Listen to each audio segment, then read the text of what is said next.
भगवान श्री कृष्ण के कितने विवाह हुए टोटल? 16,108। सवाल खड़ा हुआ, भगवान को इतने विवाह करने की क्या जरूरत थी?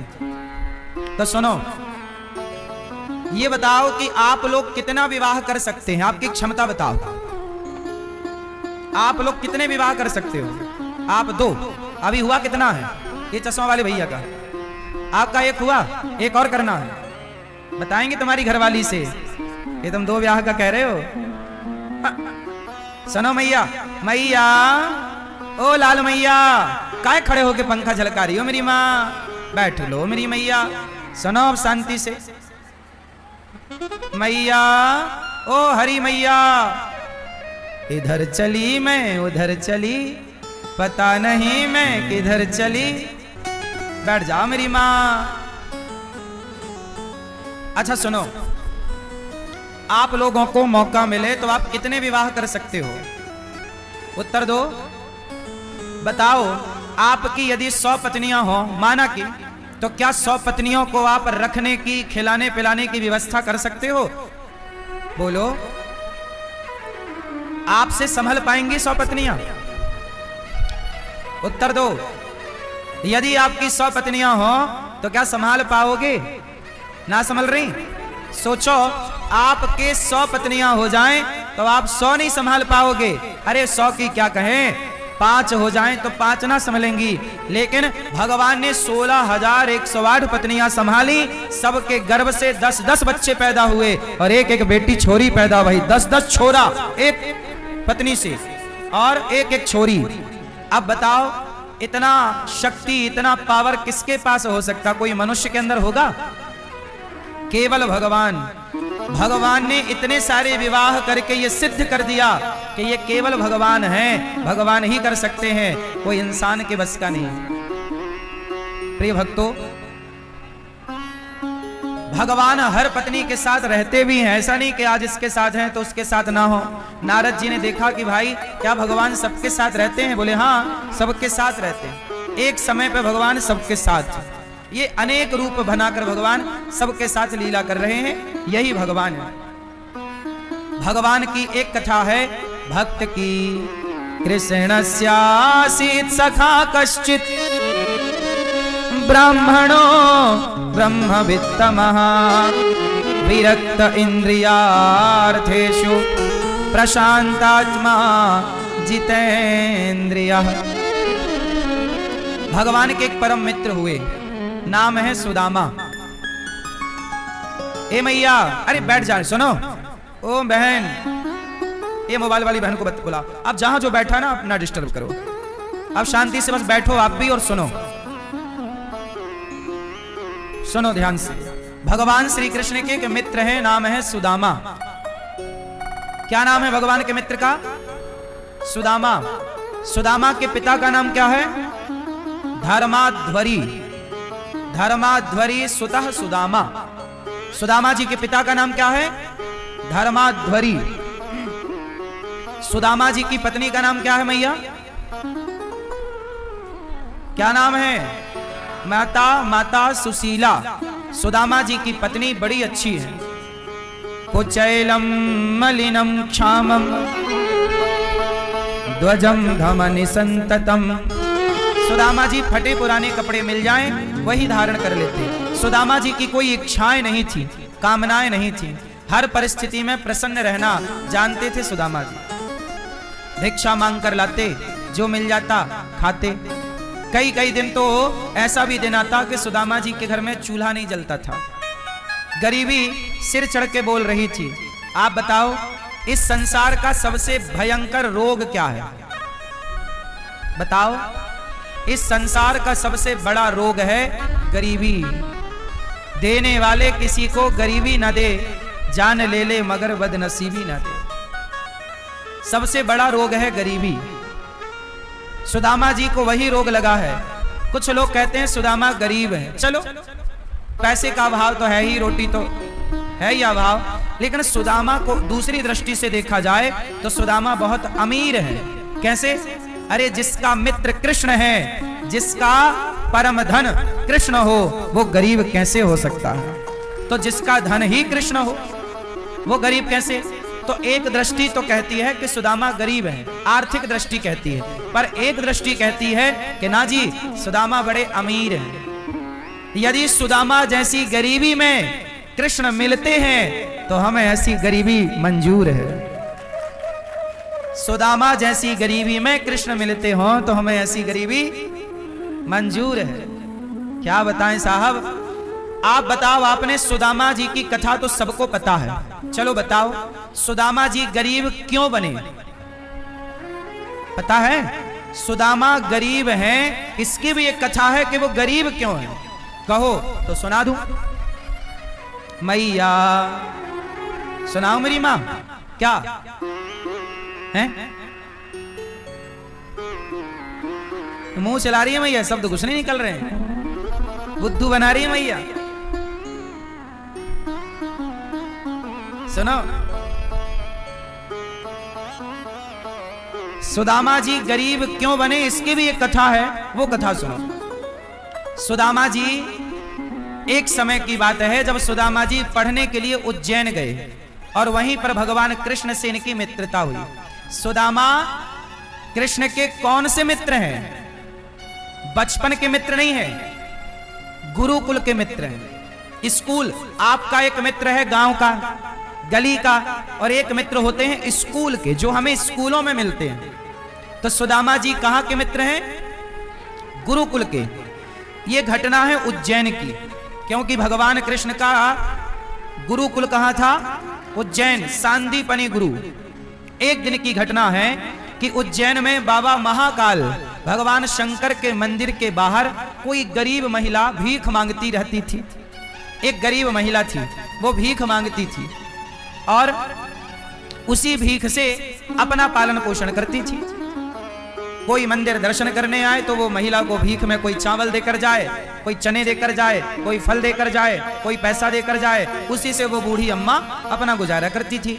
एक दिन क्या हुआ कि कोई भगवान शंकर के मंदिर आया और उसने चने, फूटे हुए चने अपन गुड़ चना खरीद के हनुमान जी को भोग लगता है चने का, वो चने लाया और वो बूढ़ी मैया जो भीख मांगती थी उसे 2-4 मुट्ठी चने देकर के चला गया।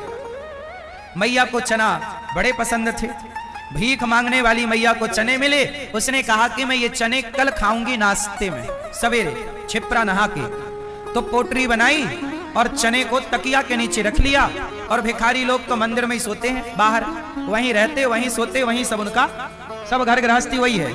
उनकी आसन पे तकिया के नीचे मैया ने चने दबाए। अब हुआ क्या कि रात को वहां पर चोर आए और चोरों ने सोचा कि कोई शराबी चोर रहा होगा कि ये भीख मांगने वालों को कुछ मिलेगा तो हम चुरा लेंगे। तो तकिया के नीचे हाथ डाला भिखारी ने तो एक पोटरी नजर आई, पोटरी निकाल ली चोर ने और भागा।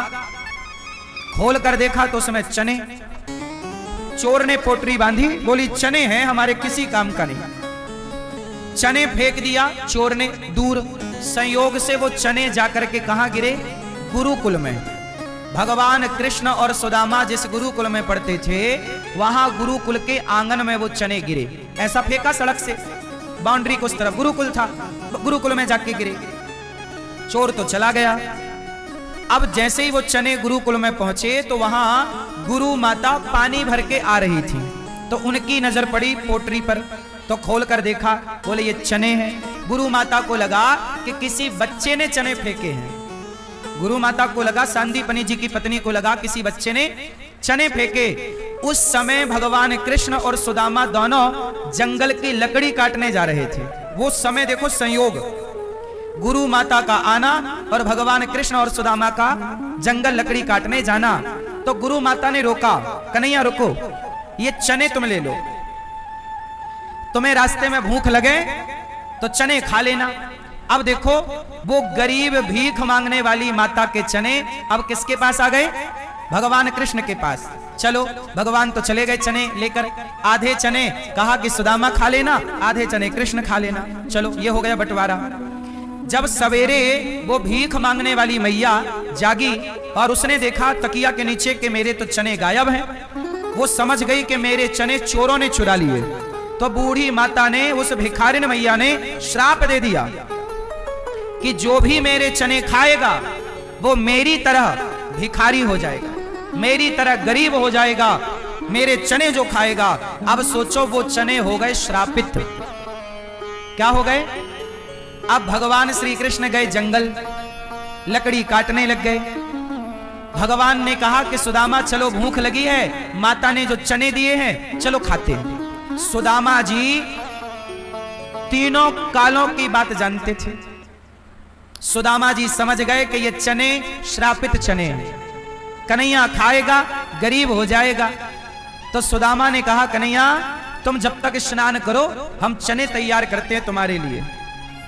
जाओ। क्षिप्रा में भगवान नहाने लगे। सुदामा जी ने सारे चने खा लिए, कृष्ण के हक के चने भी सुदामा ने खाए।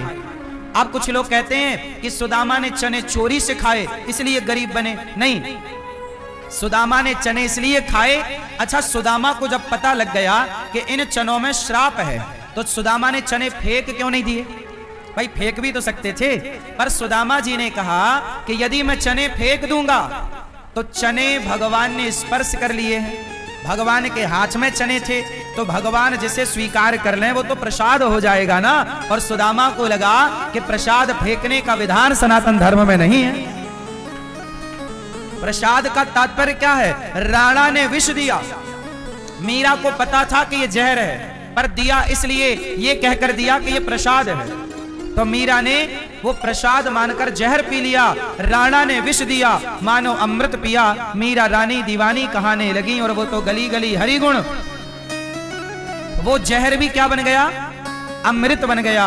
तो सुदामा ने कहा मैं गरीब बनूं तो बनूं, पर कृष्ण के हाथ का प्रसाद तो ग्रहण करना ही चाहिए। तो वो चने कृष्ण के भी चने सुदामा ने खा लिए और कृष्ण के भाग्य की गरीबी सुदामा ने अपने ऊपर ले ली। इसका नाम है मित्र। मित्र किसे कहते हैं? जो अपने मित्र का दुख अपने ऊपर ले ले, जो अपने मित्र को गलत जाने से रोके, गलत करने से रोके और मित्र की गरीबी अपने माथे ले ले, मित्र का सारा दुख अपने ऊपर ले ले, उसी का नाम मित्र है। सुदामा ऐसे मित्र हैं कि कृष्ण के ऊपर जो श्राप लगने वाला था सदा दरिद्रता गरीबी का, वो श्राप अपने ऊपर लेकर के सुदामा ने भगवान को बचा लिया। इसलिए सुदामा जी वो बूढ़ी अम्मा के श्राप के कारण गरीब बने। पर गरीबी, मैं भी सुदामा समाज को मैसेज दे रहे हैं कि गरीबी अमीरी तो अपनी जगह है, समय तो देखो बनता और बिगड़ता रहता है, लेकिन भगवान को कभी भुलाना नहीं चाहिए। मुझे एक बात बताओ, आज के युग में कोई सुदामा जैसा भक्त है? उत्तर दो। आज के युग में कोई सुदामा जैसा भक्त है? नहीं।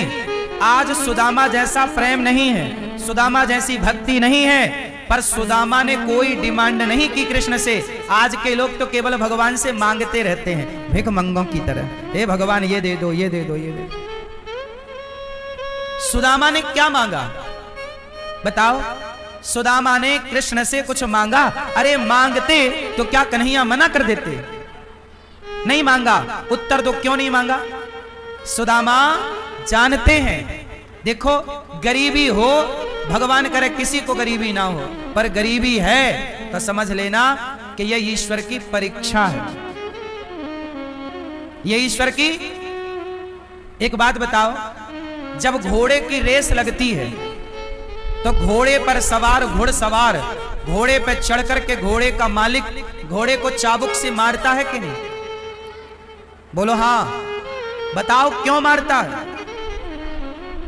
क्योंकि वह मालिक अपने घोड़े को जिताना चाहता है। रेस लगी है तो चाबुक मार मार के घुड़सवार अपने घोड़े को जिताना चाहता है। जीवन में यदि संकट आए, दुख आए, तो समझ लेना कि परमात्मा आपको जिताना चाहते हैं, इसलिए इतना कष्ट है, इतनी विपत्ति है। सुदामा गरीब थे, पर सुदामा का दिन बदला कि नहीं? समय बदला कि नहीं? दिन सबके बदलते हैं। दिन बोलो, दिन सबके बदलते हैं साहब, थोड़ा सब्र रखो। दिन सुदामा के बदले हैं तो आपके भी बदलेंगे, पर सुदामा की तरह भरोसा अपने भगवान पर रखो, सुदामा की तरह समर्पण अपने भगवान में करो। दिन तो बदलेंगे, आज नहीं तो कल। सदा ना रहा है, सदा ना रहेगा जमाना किसी का। कल राजा कोई और था, कल होगा कोई और, किसी एक के शीश पर सदा रहे ना मोर। ये समय किसी के बाप की बफौती नहीं है साहब, समय सबका बदलता है। आज बुरा है तो सब्र रखना, भरोसा गोविंद पे रखना, समय आएगा। और आज तुम्हारे अच्छे दिन हैं तो ज्यादा घमंड ना करना, अच्छे दिन तो रावण के भी खत्म हो गए, घमंड किया इसलिए यदि तुम रास्ता भटके तो जो आज है वो कल ना रहेगा। इसलिए साहब धन पाओ तो धर्म से जुड़ो, धन पाकर अधर्मी ना हो जाना, वरना सर्वनाश करना भी विधाता को आता है। बोलो हाँ कि नहीं आता? ईश्वर को बनाना आता है तो बिगाड़ना भी आता है। इसलिए सुदामा से ये सीखो, गरीबी में भी गोविंद को भुलाना नहीं है। आज सुदामा जैसा गरीब कोई नहीं है। आज आदमी जरा पूजा कर ले तो भगवान से कहता, भगवान हमने तुम्हारी पूजा की, तुमने हमें ये नहीं दिया। ऐसे अधिकार जमाता है जैसे ये भगवान का बाप हो। अरे भाई, भगवान के दास बनोगे तो कुछ मिल जाएगा, ज्यादा होशियार बनने की जरूरत नहीं है। सुदामा भी तो अधिकार से कह सकते थे ना कुछ। मेरी मां, भगवान देखो, भगवान है, भगवान के आगे। अच्छा ये बताओ, भगवान का सबसे बड़ा भक्त कौन है? नाम बताओ भक्त का। सुदामा है, ठीक है, पर सुदामा से भी बड़ा कोई भक्त है? बताओ कौन? कौन? मीरा है? प्रहलाद, चलो प्रहलाद, चलो ध्रुव, ये भी है। और भी बड़ा है कोई? आप भूल रहे हैं, बताओ। भगवान का एक और भी बहुत बड़ा भक्त है, कौन? अरे झाड़ी वाले हनुमान जी, भूल गए? भगवान के सबसे बड़े भक्त कौन? बोलो, हनुमान जी। बात सही है कि सारे भक्त को हम प्रणाम कर रहे हैं, सब बड़े हैं, पर हनुमान जी सबसे बड़े हैं। बात सही है कि गलत है? सब भक्तों का आदर है, सब भक्तों को प्रणाम है, पर मुझे लगता है कि जितना लाड़ प्यार हनुमान जी को मिला है राम का, भगवान का, इतना किसी को नहीं मिला। बोलो बात सही है कि गलत है? तो सबसे बड़े भक्त हैं हनुमान जी। सही है कि हम गलत कह रहे हैं? सही है। अब आप बताओ, जब राम के मंदिर में आप जाते हो तो राम के मंदिर में हनुमान जी कैसे बैठे रहते हैं राम के पास? जरा बताओ हमें, कैसे बैठते हैं? कैसे बैठे हैं? बैठ के बताओ। नहीं, पालथी मारे रहो, बस पालथी मारे रहो। हाथ जोड़ कैसे बैठे हैं? ऐसे। और ऐसे ही नहीं साहब, सिर झुकाओ और झुकाओ, इतना नहीं झुका। हाँ, सोचिए, इतने बड़े हनुमान जी जिन्होंने समुद्र पार कर लिया सीता माता के लिए, राम का काज करने के लिए पहाड़ हाथ में लेकर आ गए, संजीवनी बूटी लेकर आए। ऐसे हनुमान भगवान के द्वार पर हाथ जोड़ करके बैठे हैं। बताइए, क्या मैया? बैठो मेरी मां। ओ मेरी मां, देखो जरा, क्या देखना है मेरी मां? हाँ, सुनो। अच्छा, भागवत कथा होते होते महाभारत चालू हो गया। अच्छा, ये मैया लोग देखो लड़ाई देखने की ताई कैसे खड़ी हो रही है, झांक झांक के देखनी, लड़ाई देखनी है, कथा नहीं सुननी, लड़ाई देखना। तभी तुम्हारा पति तुमसे लड़ता रहता, तुम्हें देखनी तो लड़ाई है। सुनो, भगवान इतने बड़े भक्त हनुमान जी, पर द्वार पर राम द्वारे तुम रखवारे, हाथ जोड़कर सिर झुकाकर खड़े हैं। बताइए, हनुमान जी जैसी दीनता सरलता और कहीं होगी? इसलिए भैया, हनुमान जी को क्या नहीं दे सकते राम, पर हनुमान जी ने क्या लिया? कुछ नहीं। अरे भगवान मिले तो भगवान से क्या लें? भगवान से तो भगवान को ले लो। प्रभु आप कृपा करो और आप हमें स्वीकार करो। सुदामा पत्नी 4 मुट्ठी चिवड़ा लेकर आई, सुदामा जी को बांधती है, कपड़े में सुदामा जी को चिवड़ा देती कि जाओ प्रभु से मिल आओ। सुदामा जी इसकी पत्नी ने कहा जाओ कृष्ण से कुछ मांग लो। सुदामा जी ने कहा नहीं, मांगेंगे नहीं, मांगने नहीं, मिलने जा रहे हैं, चलो मिलने। सुदामा जी मिलने चले। द्वारपाल ने कहा कि आपके बचपन का कोई मित्र आया है, सुदामा नाम बता रहा है, बड़ा गरीब है, नंगे पांव है, धोती भी है तो कई जगह से फटी है, बड़ा दीन, बड़ा गरीब। भगवान समझ गए कि मेरा मित्र है। दौड़ पड़े द्वारिकाधीश, सुदामा, मित्र सुदामा। दौड़ रहे हैं।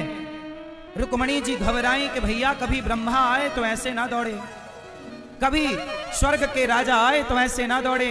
सारे सभासद मंत्री संतरी घबराए, कौन आ गया जो ब्रह्मा से बड़ा है, कभी ब्रह्मा के लिए ऐसे नंगे पांव। कन्हैया ना दौड़े और क्या चिल्ला रहे हैं, मित्र सुदामा, मित्र सुदामा। दौड़ रहे, सब देख रहे, वाह कोई विशेष भक्त है। दौड़ रहे, बाहर खड़े सुदामा को लगा पता नहीं कन्हैया पहचानेगा कि नहीं। अब सुदामा को लगा बड़ी देर हो गई, कोई आया नहीं। सुदामा वापस जाने लगे, तभी कानों में शब्द आया, सुदामा। सुदामा ने पलट कर देखा, वही कन्हैया के घुंघराले से बाल, वही सुंदर सी छवि, वही सुंदर सा मुखमंडल, वही मुस्कान। आज सुदामा गदगद हो गए, मेरा कन्हैया रूप रंग से तो नहीं बदला, अब देखना यह है कि स्वभाव से बदला कि नहीं। बस सुदामा के पास आकर सुदामा को भगवान ने अपने हृदय से लगा लिया। सुदामा कहां जा रहे थे तुम मुझे छोड़कर, बड़ी देर कर दी तुमने आने में कन्हैया, कब से तेरे द्वार पर खड़ा हूं। रोते हुए श्याम सुंदर ने कहा, मित्र देर मैंने नहीं, देर आपने लगा दी द्वारिका आने में, कोई इतनी देर करता है।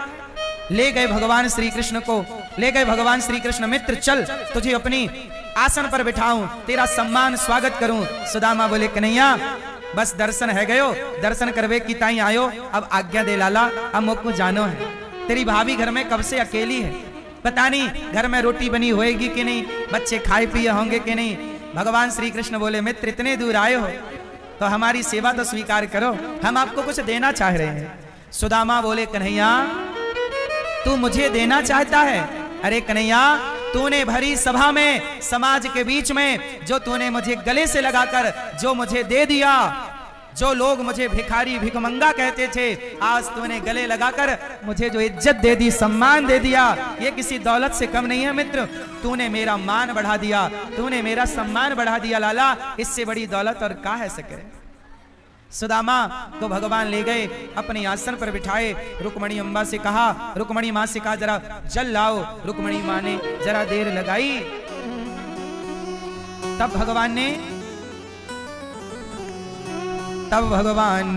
देखे सुदामा की दीन दशा, करुणा करके करुणानिधि रोए, पानी परात को हाथ छुओ नहीं, नैनन के जल से पग धोए।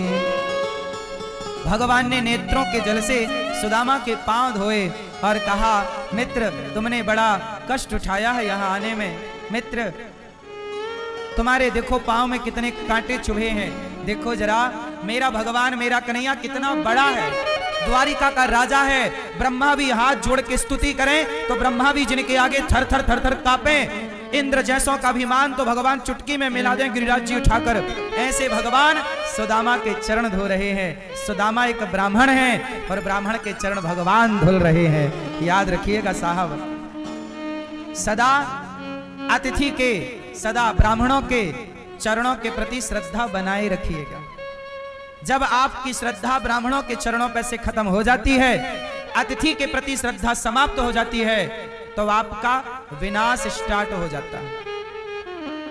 कभी अतिथि का अपमान ना हो और कभी गाय का, ब्राह्मण का, कन्या का, माँ का, पिता का अपमान ना हो।